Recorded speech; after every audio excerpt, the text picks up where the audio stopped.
We're so glad that you're joining me today. We are going to now take a journey into one of the great men in our series called the Healing Evangelist. We are going to be covering Oral Roberts and Lester Sumrall and Charles and Francis Hunter and F.F. Bosworth and George Jeffreys. So today we're going to look into the life and the ministry and the personality of one of my favorites, Dr. Lester Sumrall. I must first tell you that I knew him personally and counted him as my spiritual father over my life, so I've spent a lot of time with him toward the end of his life.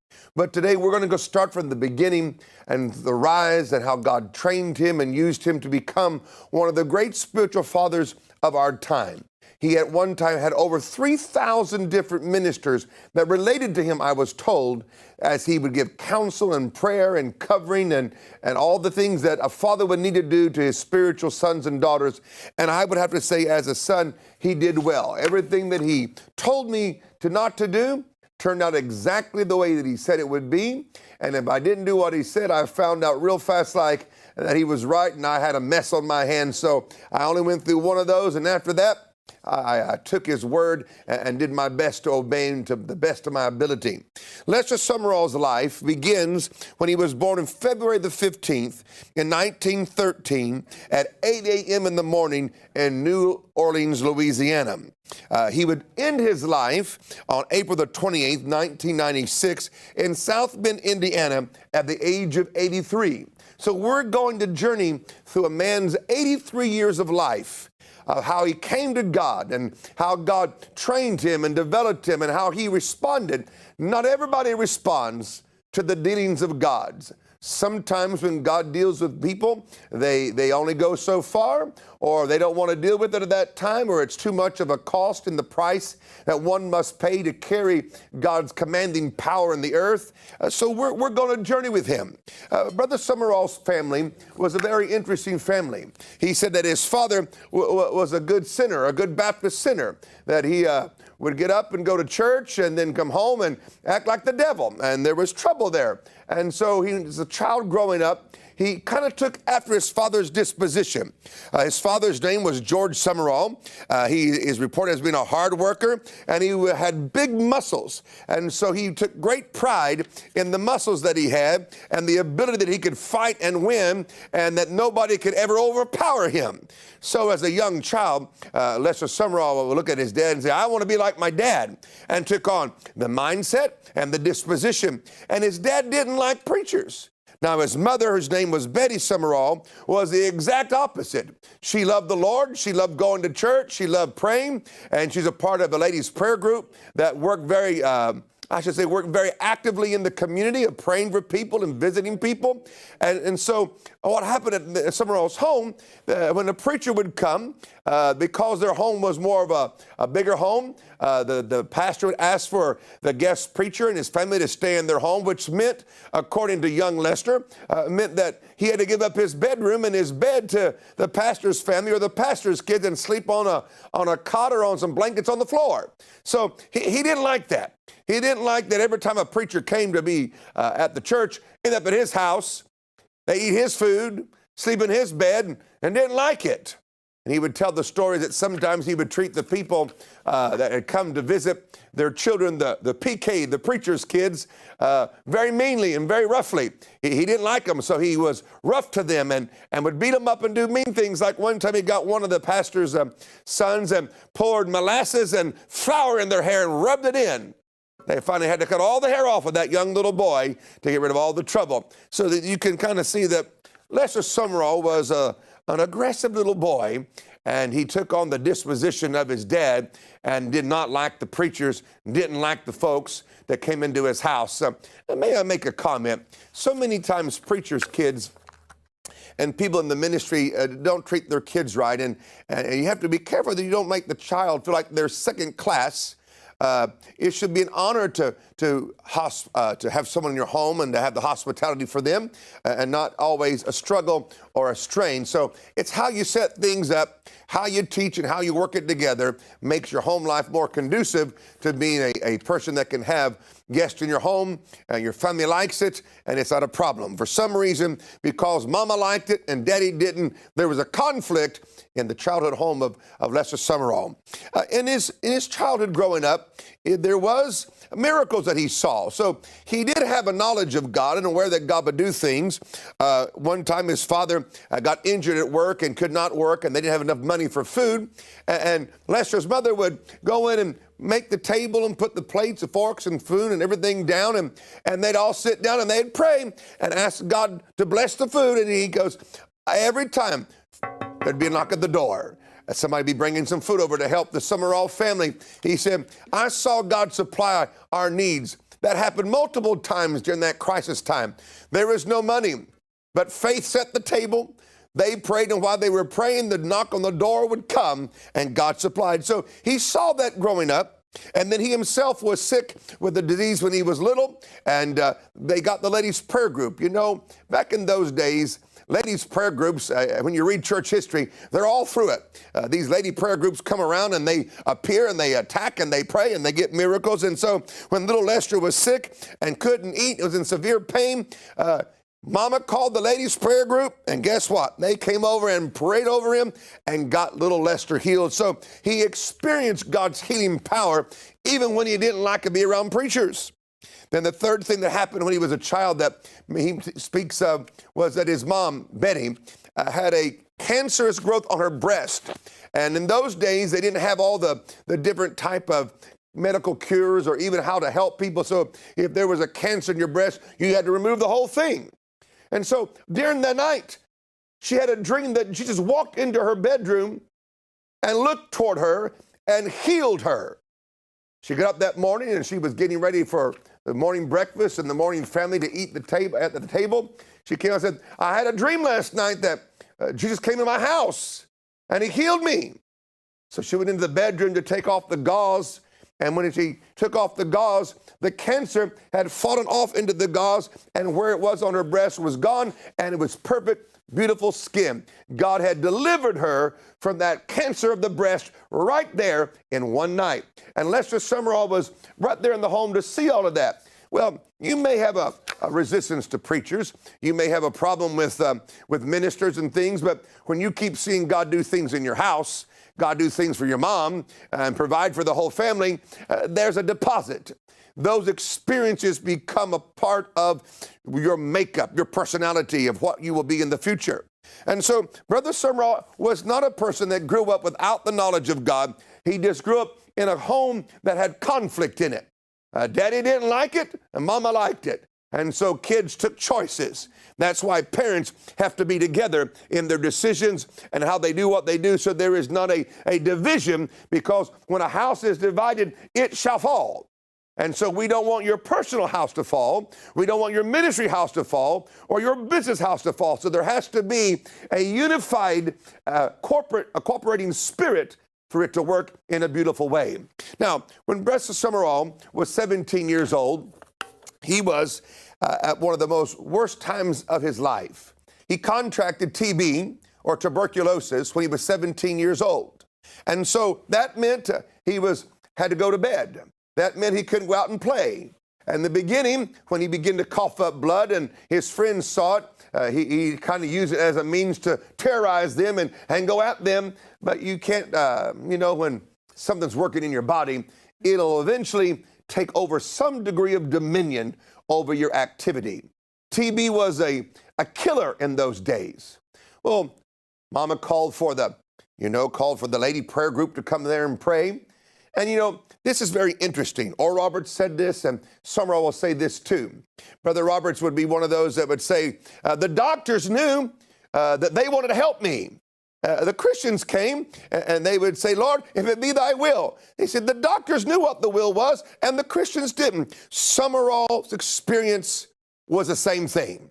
That they would come to pray for him and they would pray, God, if it be your will, heal little Lester and raise him up. But if not, prepare his soul to go to the other side.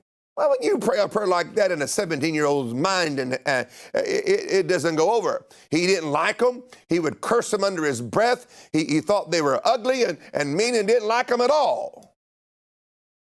Lester Sumrall was dying at 17. One night, God came to visit him. God's a visitor. He He's a guest that comes without much notice. He just appears at any time he likes to appear, morning, noon, or night, while you're eating, sleeping, or talking. When he wants to talk to you, he interrupts your life. He interrupts Lester Sumrall, 17-year-old dying with a vision. His first vision in life was on one side of his bed where he was lying was an open casket, very large and very big, an open casket. On the other side, he had an open Bible, and God said, pick one. Well, my friends, that's a hard choice for a 17-year-old to pick one. He didn't want to preach, but he didn't want to die. He didn't want either one of those things, but he had to pick one. I want to go to a clip now and let Lester Sumrall tell you for himself what happened as he saw the vision of the open Bible and the open casket and his miracle healing. I was lying there in a kind of a coma, and the doctor came in and he tried to get a pulse, and there wasn't any. He tried to get a drop of blood, and he couldn't find any. He put his instruments all over my chest, and he looked at my parents and says, there's no sign of life in the boy. He says, I'm sure he'll be dead in 2 hours. Doctors usually know about how long you're going to live. And this good family doctor, he slightly missed it, you see, because that was 500,000 hours ago. And he's been dead himself for 300,000 or 400,000 hours. So actually, it's not what man says about you. It's what God says. If God says live, you can live. And if God don't say live, you can die. But in that moment, I saw a vision of a coffin on one side of me, and I said, in my spirit, I could feel that God was saying, that's yours. And I said, I don't like the looks of that. And I'm too young to get into a coffin. And I turned my head, and there was a big Bible on the wall, open. And God said, if you preach, I'll let you live. I said, I don't want to preach. I don't like preachers anyway. And I turned my head, and there was a coffin. God said, in 2 hours, you'll be there. That's yours. He was given a choice of dying or preaching. Lester Sumrall made the decision that would not only save his own life, but also change the lives of countless people over the following 6.5 decades. So I turned my head back to the wall, and there was that Bible open. God said, if you don't preach, that's your coffin. And something happened that I don't believe any preacher in history has ever been able to define. On the inside of me, down deep inside of me, I suddenly said, Lord, I'm sorry for my rebellion. I was wrong. I'm sorry for my sins. Would you forgive me of my sins? Would you cleanse me? And if you will do that, I will serve you. And God said, Bible, will you preach? I said, I'll be a servant. I'll do anything you ask me to do. And I dropped off to sleep. My family stood around to watch me die because the doctor said I'd be gone in 2 hours. And the next morning, when I opened my eyes, there was my mother looking down upon me, very carefully looking to see if I was still alive, And I looked up and I said, Mother, I'm going to be a preacher. And she knew I was going to die. She knew I was full of the devil, but she didn't know I'd been born again that night and that a new nature had come inside of me. The mystery of salvation took place that I can't understand. I just suddenly don't lie anymore, don't steal anymore. I just suddenly had a great change that took place on the inside of me, and I was a new creature in Christ Jesus. When he came out of that vision, he shocked his mother as he said, I want to eat what my daddy ate. I want to eat what he ate. I'm tired of drinking grape juice. I had enough of it for my life, because in those days, that's what you gave, I guess, these sick patients. Just drink little juice, little things like that. And so he was sick of grape juice. So he ate a big Southern country breakfast. Now, some of you that don't know what that means you've got bacon and sausage and eggs and grits and biscuits and gravy and all those wonderful things together and eat it. And mother was kind of concerned, I don't know if I want to give him all of that, because he's only drinking grape juice. If he eats all that, he might die. Well, he's going to die anyway, so let him have his last meal and be happy. She laid it down in his room and he ate it, and she walked out and came back a few moments later, and the plate was clean and all the food was gone. And she goes, "Where'd the food go?" And he went, "In here." And he said, "I want more." And God healed him that day because he chose the call of God. He chose the open Bible. But in his heart, he didn't want it. He just didn't want to die. And so after his strength came back to him and he became a strong young man again, the Lord tapped him on the shoulder a few weeks later and said, "Didn't you tell me you were going to preach for me?" And he goes, "Well, yeah, I guess I did." He said, "Well, I think it's about time you start."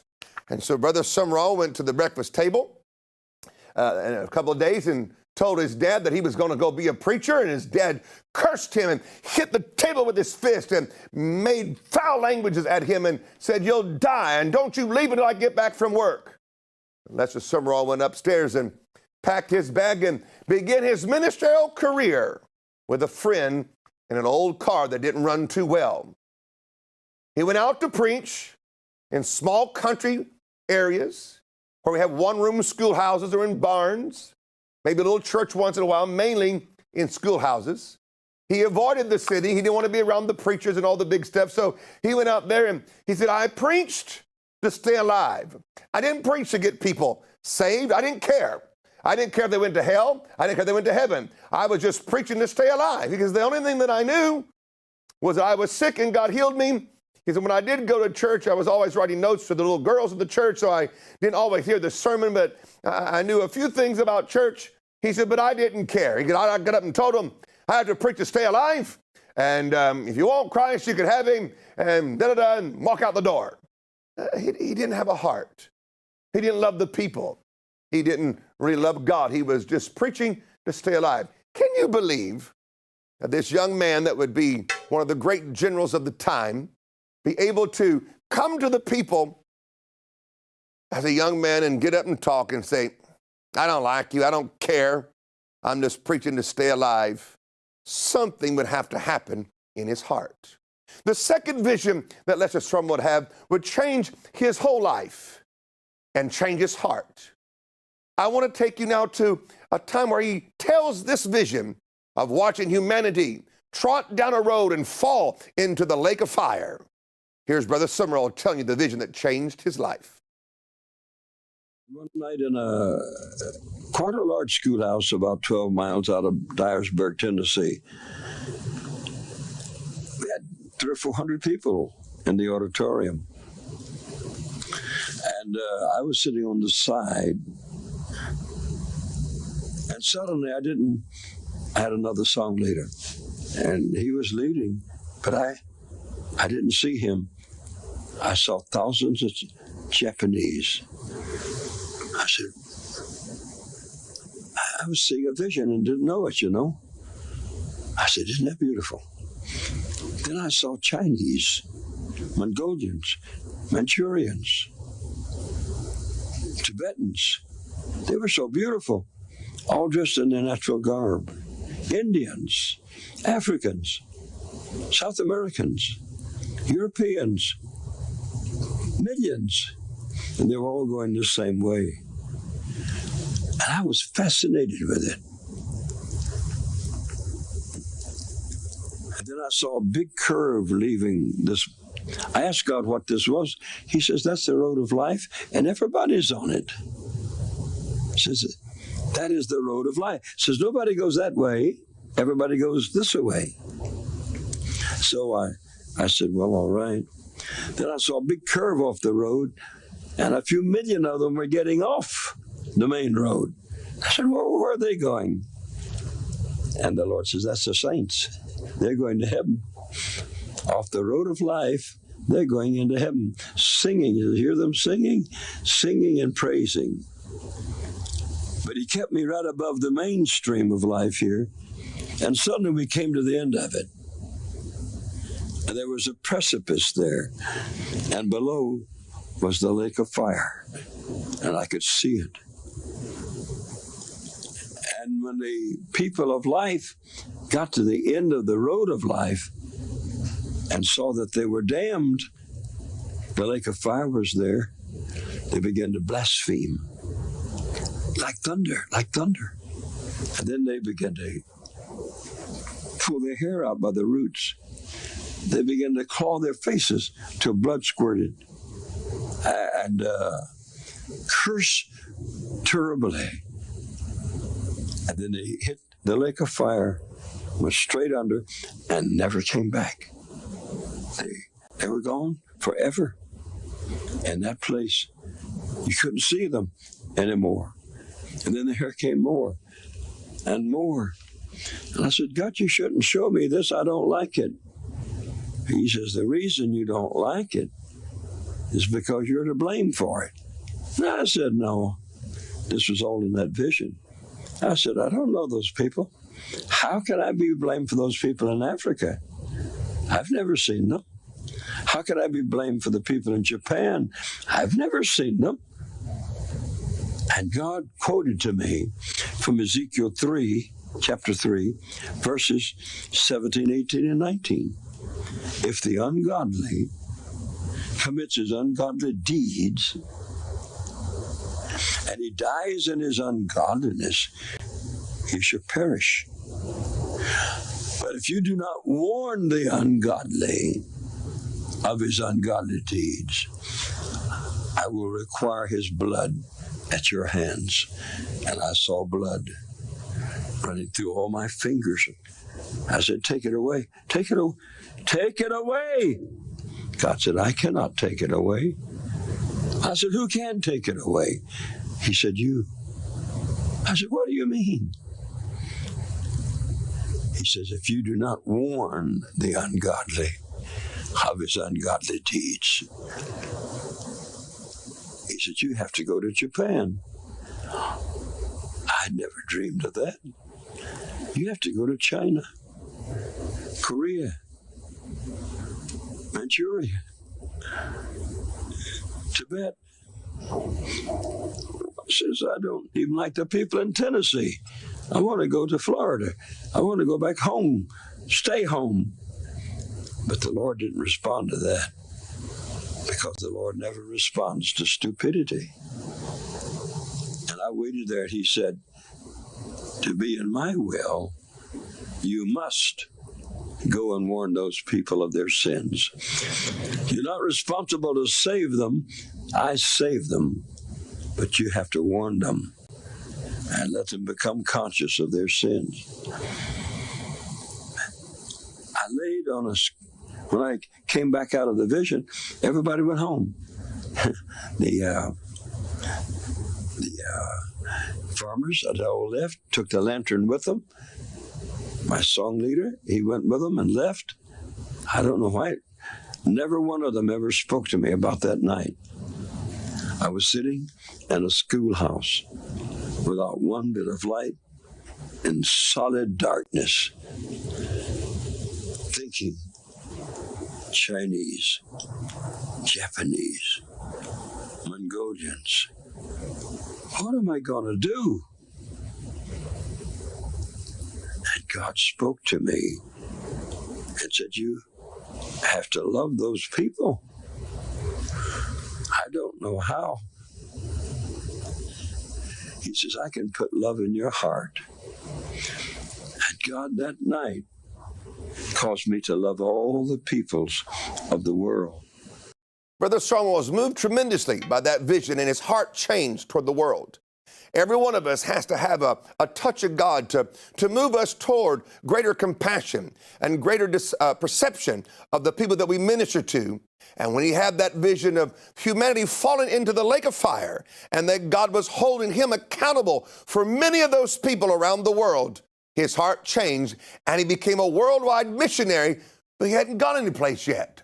But then walks into his life a man that is significant and is of great importance, and that is Howard Carter. Now, Howard Carter to you and I may not be a very important name, but it's a very important name in Sumrall's life and in the life of the Pentecostal revival in the early 1900s.